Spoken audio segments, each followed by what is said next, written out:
Hello दोस्तों, नमस्ते, राधे राधे। मैं आपकी साधना दुबे अपने यूट्यूब चैनल पे आप सभी का स्वागत करती हूँ दोस्तों।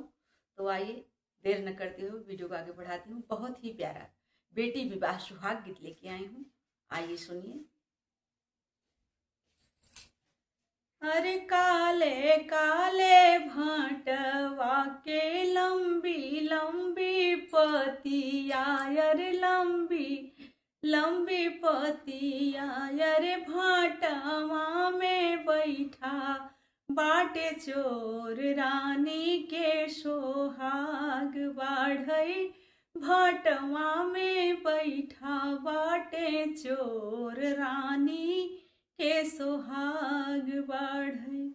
अरे घर में दुआरे से उठे नी भैया हो, विकास राम भैया हो, विशाल राम झपटी बखरी या में जाई रानी के सोहाग बाढ़ई। झपटी बखरिया में जाई रानी के सोहाग बाढ़ई।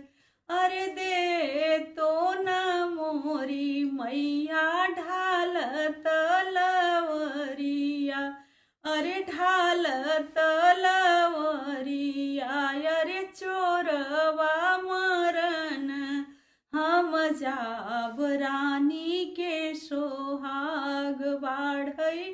चोरवा मरन के हम जाब रानी के सोहाग बाढ़ई। घर में से निकलिनी बहिनी हो कोमल देही, बहिनी हो कोमल देही। सुना भैया जहमार रानी के सोहाग बाढ़ई।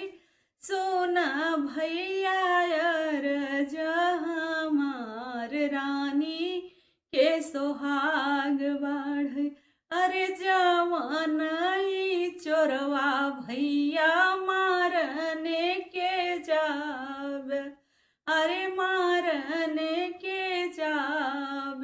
अरे वही है जीजा जी तोहार रानी के सोहाग बाढ़ई। जवानई चोरवा भैया मारने के जाब हो, मारने के जाब।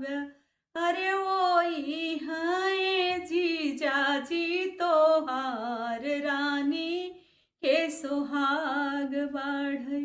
अरे जाऊ माई जनतेऊ बहिनी मोर बहनोइया हो, मोर बहनोइया।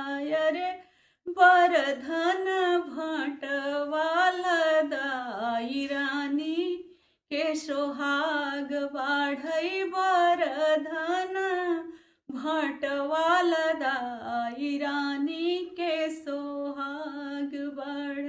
अरे जाऊ माई जनतेऊ बहिनी मोर बहनोइया, अरे मोर बहनोइया। रे बरधन भटवाल दाई रानी के सोहाग बाढ़ई। बरधन भटवाल दाई रानी के सोहाग बाढ़ई।